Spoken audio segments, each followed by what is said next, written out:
Magandang araw po, welcome po sa aking channel, Love9 TV. Patalas sa 10. Meron po ba kayong mga properties na napapabayaan or non-performing assets? Plan nyo ibenta, pero wala kayong oras pagbenta nito. Kung ito'y pagkakatiwala nyo po sa amin, tawag lang po kayo sa aking numero. Usap po tayo. Gawan ko po ng video for free. Yes, libre po. Wala po kayong babayaran. Tutulungan pa namin kayong mabenta ang inyong property. Kami na po bala sa marketing, sa boosting or paid ads, even sa tripping. Hindi na po kayo mapapagod sa pag-entertain ng mga buyers. Kami na po bala sa lahat. Tawag lang po kayo. Nandito po tayo ngayon sa Lipa City kung saan meron po tayong bagong video presentation. 3 units na townhouse. Brand new po ito. 4-year-old na unused. May lot area po ito na 51 square meters at may floor area na 80 square meters each. May 2 bedrooms, 2 full bathroom, may garahe, gate, tubig at kuryente. Ready for occupancy na po ito. Once na ma-acquire nyo po ito, pwede na pong lipatan kaagad. At sa lokasyon naman, napaganda po, malapit po sa lahat ng business establishments at sa SM City Lipa. Mamaya po sa dulong parte ng video, pag-usapan natin ang distance, location at travel time, pati presyo nito. So check po muna natin itong first unit. Meron pong gate at ito pong garahe ay naka-tile flooring. Then ito pong bakod ay pinturado na. Napakaayos po ng pagka-finish. Pulido, hindi po tinipid. Ito pong balkonahe ay naka-glass railing. At dito po sa baba, ang glass window ay may security grill. At meron din pong faucet at electric outlet. Pasok po tayo. So ito po yung living area na kung saan maayos po ang pagkapalitada. Naka-tile flooring. Then mula po sa living area hanggang sa kitchen ay open concept lang po. Wala pong partition. At dito naman po yung dining area. Yan po yung hagdan. Mamaya po, akit tayo dyan. High ceiling naman po ito. Lipat na po tayo dito sa kitchen. Naka-tiled kitchen countertop, stainless sink with faucet, aluminum wall-mounted cabinet, then meron pong kitchen window with security grill at storage ng kitchen utensils. Yan po yung wall-mounted cabinet. Then dito po sa baba yung storage ng kitchen utensils. So mula po dito sa kitchen, dito naman po yung service area. O pwede nyo pong ipwesto dito ang washing machine. Naka-tile flooring din po yan. Then dito naman po ay may steel gate. Access dito sa likod ng bahay o extension ng service area. So naka-concrete fence na rin po dito. At mataas naman po yan. Pwede rin po itong gawing dirty kitchen. So depende po sa inyo once na ma-acquire nyo ito kung anong maging purpose nyo dyan. Balik po ulit tayo dito sa loob. Yan po yung service area. Ito po yung kitchen. Then next ay yung dining area. Sa dulo yung living area at yung main door. Ito naman po yung common toilet and bath. Check po natin. So, maayos naman po ang toilet fixtures ito at brand new. May hand wash basin, tile bathroom wall, water closet, at meron pong shower. Then, may bathroom window. So, ito po yung common toilet and bath. At check po natin yung kwarto naman dito sa second floor. Akit po tayo. Ito pong hagdan ay naka wooden staircase, tubular handrail and railing. Then ito pong staircase wall ay pulido din ang pagkapintura. Maayos na maayos. Gaya po ng nasabi ko sa inyo, wala po kayong ipapagawa dito. So ito po yung hallway o family area.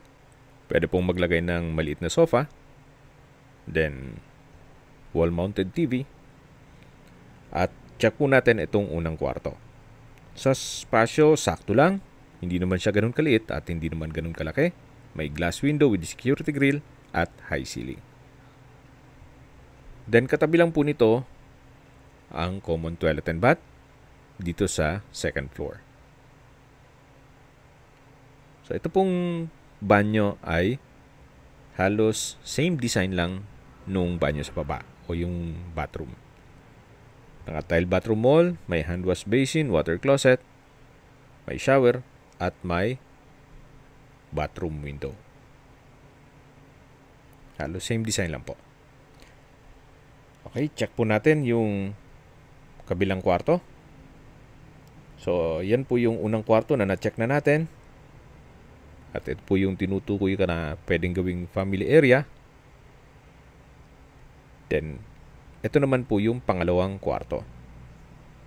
Mas malaki po ang espasyo nito. Naka-tile flooring, may sliding glass window, high ceiling, may sliding glass door, at may access papunta sa balkonahe. So, check natin itong balkonahe. Mula po dito, matatanaw nyo naman ang inyong mga magiging kapitbahay.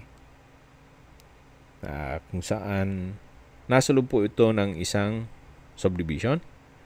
Malapad po ang daan at walking distance sa mga business establishments. Yan po yung garahe at yung steel gate. So kung mga nagsisimula pa lang po na magpamilya o small family, even single young professionals, pwede na po ito sa inyo. Or investment ninyo. Kung hindi naman kayo tagalipa, pwede namang paupahan nyo na lang po. Gawa ng napakamura po nito. Mamaya po, pag-usapan natin ang presyo nito.